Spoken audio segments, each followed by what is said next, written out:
Guys, ഇന്ന് നമ്മുടെ ഒരു ട്രാവൽ വ്ലോഗാണ് ജഡായു എർത്തിലേക്ക്. അപ്പോൾ അവിടുത്തെ വിശേഷങ്ങളും അവിടുത്തെ കേബിൾ കാർ സർവീസും പിന്നെ ലോകത്തിലെ ഏറ്റവും വലിയ പക്ഷിശില്പം നേരിൽ കണ്ട എക്സ്പീരിയൻസും ഒക്കെയാണ് ഈ വീഡിയോയിൽ. അപ്പോൾ വീഡിയോ ഇഷ്ടപ്പെടുകയാണെങ്കിൽ ഉറപ്പായിട്ടൊന്ന് സപ്പോർട്ട് ചെയ്ത് ഈ ചാനലൊന്ന് സബ്സ്ക്രൈബ് ചെയ്യണം. ഇതാണ് ജഡായു എർത്ത് സെൻറ്ററിൻ്റെ ഫസ്റ്റ് എൻട്രൻസ്. കൊല്ലം ചടയമംഗലത്താണ് ജഡായു എർത്ത് സെൻറ്റർ ഉള്ളത്. ഞങ്ങൾ വന്നത് ഒരു വെക്കേഷൻ ടൈമിലായിരുന്നു, അതുകൊണ്ട് തന്നെ നല്ല റഷായിരുന്നു. നോർത്ത് ഇന്ത്യൻസും ഹൈദരാബാദ്, ബാംഗ്ലൂർ ഒക്കെ ഉള്ളവരായിരുന്നു കൂടുതലും. ഇവിടെ തന്നെയാണ് അവരുടെ പാർക്കിംഗ് വരുന്നത്, ഫ്രീ പാർക്കിംഗ് ആണ്. പിന്നെ ഇവിടെ കൗണ്ടറിൽ ഡിജിറ്റൽ പേയ്മെൻറ്റ്സ് ഒന്നും ആക്സെപ്റ്റ് ചെയ്യത്തില്ല, ക്യാഷ് ആയിട്ട് മാത്രമായിരിക്കും എടുക്കുക. അപ്പോൾ പോകുന്നവരെ ക്യാഷ് കയ്യിൽ കരുതാൻ ശ്രമിക്കുക. ഇവിടെ പാർക്ക് എൻട്രൻസ് ഫീ ആയിട്ട് പെർ ഹെഡ് 250+ ടാക്സ് ആണ് ചാർജ് ചെയ്യുന്നത്. ഈ വഴി കൂടെയാണ് നമ്മൾ ഇനി മുകളിലേക്ക് കയറേണ്ടത്. ഇവിടെ വാക്ക് വേയും ഉണ്ട്, കേബിൾ കാറും ഉണ്ട്. പിന്നെ മഴ, ഇടിമിന്നലൊക്കെ ആണെങ്കിൽ ഇവിടുത്തെ എൻട്രൻസ് ഒക്കെ ഭയങ്കര റെസ്ട്രിക്റ്റഡ് ആണ്. അപ്പോൾ നിങ്ങൾ നല്ല ക്ലൈമറ്റ് ഉള്ളപ്പോൾ മാത്രമേ ഈ സ്ഥലം വിസിറ്റ് ചെയ്യാൻ വരാവുള്ളൂ, അല്ലെങ്കിൽ ജസ്റ്റ് വന്നിട്ട് തിരിച്ചു പോകാനേ പറ്റുള്ളൂ. ബിക്കോസ് ഇടിമിന്നലുള്ളപ്പോൾ കേബിൾ കാറും സ്റ്റെപ്സും ഒക്കെ ഇവിടെ ബാൻഡാണ്. അപ്പോൾ പോകുന്നവരൊക്കെ ഇതൊന്ന് ശ്രദ്ധിച്ചിട്ട് വരണേ. പിന്നെ നമ്മൾ മുകളിലേക്ക് പോകുമ്പോൾ നമ്മുടെ ഫുഡ് ഐറ്റംസ്, പ്ലാസ്റ്റിക് ബോട്ടിൽസ് ഒന്നും അലൗഡ് അല്ല. ബട്ട് അവർ തന്നെ ഫുഡ് ആൻഡ് വാട്ടറൊക്കെ ബേസ് സ്റ്റേഷനിൽ പ്രൊവൈഡ് ചെയ്യുന്നതാണ്. കുഞ്ഞും ഏജ്ഡ് ആയിട്ടുള്ള ആൾക്കാരുള്ളതുകൊണ്ട് തന്നെ നമ്മളും കേബിൾ കാറാണ് ഓപ്റ്റ് ചെയ്തത്. ഇതാണ് നമ്മുടെ വെയിറ്റിംഗ് ഏരിയ. സെൻട്രലൈസ്ഡ് AC ആണ്, അത്യാവശ്യം നല്ല വെയിറ്റിംഗ് ഉണ്ടായിരുന്നു. ജഡായു സെൻറ്ററിനെ കുറിച്ച് കൂടുതൽ ഡീറ്റെയിൽസ് ഒക്കെ അവരിങ്ങനെ TV-യിൽ ഡിസ്പ്ലേ ചെയ്തുകൊണ്ടിരിക്കുന്നുണ്ടായിരുന്നു. അങ്ങനെ ഓൾമോസ്റ്റ് ഒരു 2 മണിക്കൂറെങ്കിലും അവിടെ വെയിറ്റ് ചെയ്തു. പിന്നെ വരുന്നത് അവരുടെ ജഡായു റോക്കിലേക്ക് പോകാനുള്ള ടിക്കറ്റ് കൗണ്ടറാണ്. അത് പെർ ഹെഡ് അറൗണ്ട് 600 ആയി ടിക്കറ്റ് ചാർജ്. പിന്നെ ടിക്കറ്റ് എടുത്ത് ചെന്ന് കഴിഞ്ഞാൽ നമ്മൾ നേരെ അവരുടെ ഫുഡ് കോർട്ട് പ്ലസ് വെയിറ്റിംഗ് ഏരിയയിലേക്കാണ് പോകുന്നത്. ഇവിടെ ടീയും സ്നാക്സും ഒക്കെ അവൈലബിൾ ആണ്. പിന്നെ ഫീഡിംഗ് റൂം, വാഷ്റൂം ഒക്കെ ഉണ്ട്. ഇത്രയും വെയിറ്റിംഗ് ഒക്കെ കഴിഞ്ഞ് വന്നുകൊണ്ട് തന്നെ ഞങ്ങൾക്ക് നല്ല വിശപ്പുണ്ടായിരുന്നു. അപ്പോൾ അവിടുന്ന് ഒരു ചായയും പിന്നെ സമൂസയും ഒക്കെ ഓർഡർ ചെയ്തു. നല്ല റേറ്റിലാണ് ഇവരിവിടെ കൊടുക്കുന്നത്. പിന്നെ വേറെ ഒരു ഓപ്ഷനും ഇല്ലാത്തതുകൊണ്ട് നമ്മൾ ഇത് തന്നെ വാങ്ങി കഴിച്ചേ പറ്റൂ. പിന്നെ ടൂറിസ്റ്റ് ഫോട്ടോസ് എടുക്കാനുള്ള ഓപ്ഷൻസ് ഒക്കെ ഉണ്ട്. ഇപ്പോൾ ഫോട്ടോ എടുത്തിട്ട് തിരിച്ച് റിട്ടേൺ ചെയ്യുമ്പോൾ അത് ഇതേ കൗണ്ടറിൽ തന്നെ നമുക്ക് കളക്ട് ചെയ്യാവുന്നതാണ്. അതും പെയ്ഡ് സർവീസാണ്. അങ്ങനെയുള്ള സ്നാക്സൊക്കെ കഴിച്ചു. പിന്നെ ഇവിടുന്ന് 2 നിലയും കൂടെ കയറണം നമ്മുടെ കേബിൾ കാറുള്ള സ്ഥലം എത്താൻ. അവിടെ ലിഫ്റ്റും അവൈലബിൾ ആണ്, പക്ഷെ നമ്മൾ നടന്നാണ്, സ്റ്റെപ്പിലാണ് കയറിയത്.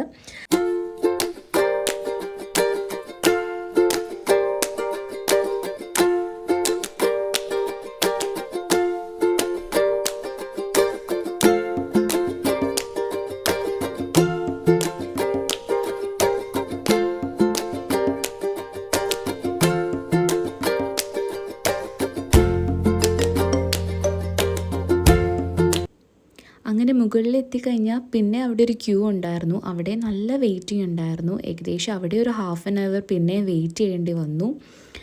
അങ്ങനെ 8 പേർക്ക് ഇരിക്കാൻ പറ്റുന്നൊരു കേബിൾ കാറാണ് അവിടെ അറേഞ്ച് ചെയ്തിട്ടുള്ളത്. പിന്നെ ഈ കേബിൾ കാർ വന്ന് പാസഞ്ചേഴ്സിനെ പിക്ക് ചെയ്യുന്ന ടൈമിൽ അതൊരിക്കലും കംപ്ലീറ്റ് ആയിട്ട് സ്റ്റോപ്പ് ചെയ്യത്തില്ല. അതിന് അവരുടെ ടൈം കൺസ്യൂമിങ് ഭാഗമായിട്ടാണോ അതോ ഇതിൻ്റെ വർക്കിംഗ് അങ്ങനെയാണോ എന്ന് എനിക്ക് അറിയത്തില്ല. എന്തായാലും സ്ലൈറ്റായിട്ട് മൂവ് ചെയ്തുകൊണ്ടിരിക്കും. അപ്പോൾ വേണം നമ്മൾ പെട്ടെന്നങ്ങ് കയറാൻ വേണ്ടിയിട്ട്. സെക്യൂരിറ്റീസൊക്കെ അവിടെ അവൈലബിൾ ആണ്. ബട്ട് എന്നാലും പ്രായമായവരൊക്കെ കുറച്ച് ശ്രദ്ധിച്ച് കയറേണ്ടതാണ്. ഞങ്ങളുടെ എല്ലാവരുടെയും ഒരു ഫസ്റ്റ് ടൈം എക്സ്പീരിയൻസ് ആയതുകൊണ്ട് തന്നെ എല്ലാവരും നല്ല എക്സൈറ്റഡ് ആയിരുന്നു.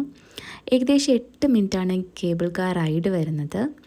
പോകുന്ന വഴിക്ക് നമുക്ക് താഴെ നമ്മുടെ സ്റ്റെപ്സും ട്രക്ക് ചെയ്യുന്ന വേയും ഒക്കെ കാണാൻ പറ്റുമായിരുന്നു. അറൗണ്ട് 850 സ്റ്റെപ്സ് ഉണ്ടെന്നാണ് പറയുന്നത്.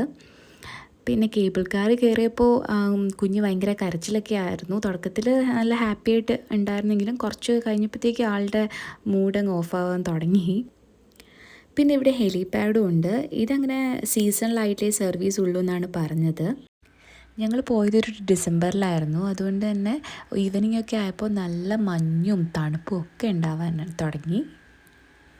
നമ്മുടെ കേരളത്തിലെ ആദ്യത്തെ കേബിൾ കാർ സർവീസാണ് ഇവിടെ ഉള്ളത്. അപ്പോൾ കേരളത്തിലുള്ളവരൊക്കെ ഒരു ടൈമെങ്കിലും വന്ന് വിസിറ്റ് ചെയ്യാൻ പറ്റിയ സ്പോട്ടാണ്. പിന്നെ ഇതാണ് നേരത്തെ പറഞ്ഞ സ്റ്റെപ്സ്. അവിടെ കുറച്ച് പേർക്ക് സ്റ്റെപ്പിലൂടെ കയറുന്നുണ്ടായിരുന്നു. എന്നാലും കൂടുതൽ പേരും സൗകര്യത്തിനൊക്കെ വേണ്ടിയിട്ട് കേബിൾ കാറാണ് ഓപ്റ്റ് ചെയ്തത്. ഞങ്ങളുടെ കൂടെ ഒരു നോർത്ത് ഇന്ത്യൻ ഫാമിലി ആയിരുന്നു. പിന്നെ ഇതാണ് ടോപ്പിലെ കേബിൾ കാർ സ്റ്റേഷൻ. ഇതാണ് ടോപ്പിൽ നിന്ന് നോക്കുമ്പോൾ ഉള്ള വ്യൂ.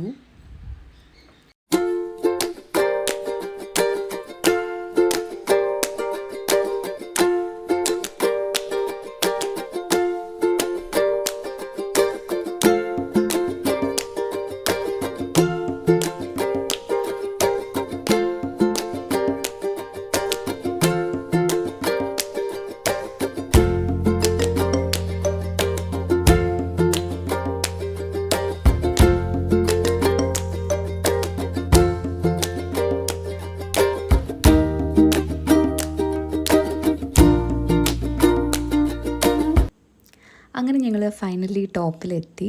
ഇത്ര നേരത്തെ ടയർഡ്നെസ്സൊക്കെ ഒറ്റ നിമിഷം കൊണ്ട് പോയ പോലെ ആയിപ്പോയി. ലോകത്തിലെ ഏറ്റവും വലിയ ബേർഡ് സ്കൾപ്ചറാണിത്.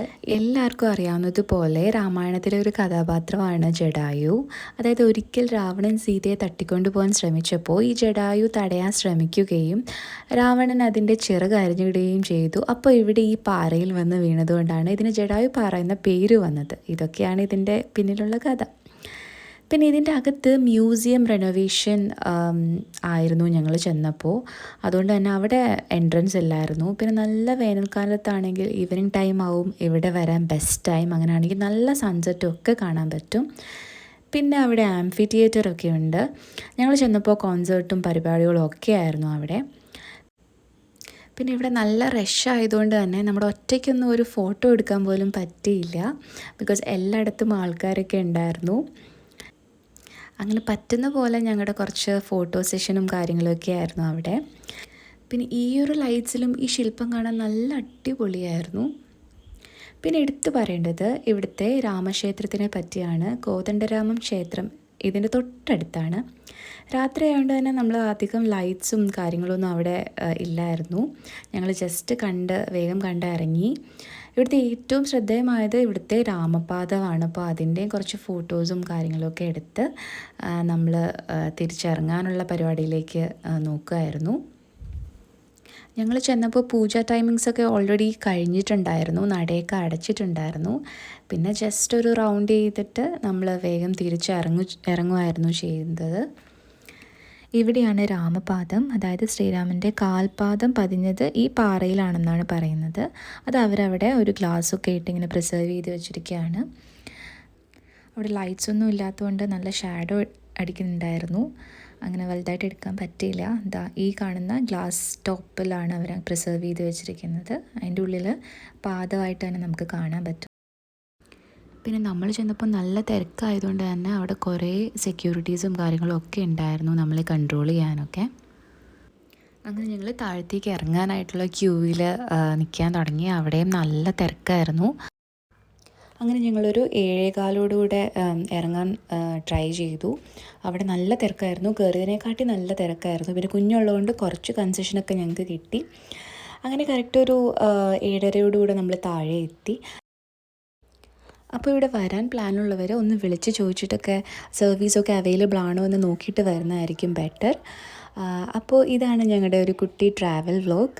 ഇഷ്ടമായെന്ന് വിചാരിക്കുന്നു. ഇഷ്ടമായെങ്കിൽ ഉറപ്പായിട്ടും സപ്പോർട്ട് ചെയ്ത് ഈ ചാനലൊന്ന് സബ്സ്ക്രൈബ് ചെയ്യുക. അപ്പോൾ അത്രയേ ഉള്ളൂ. ടാറ്റാ.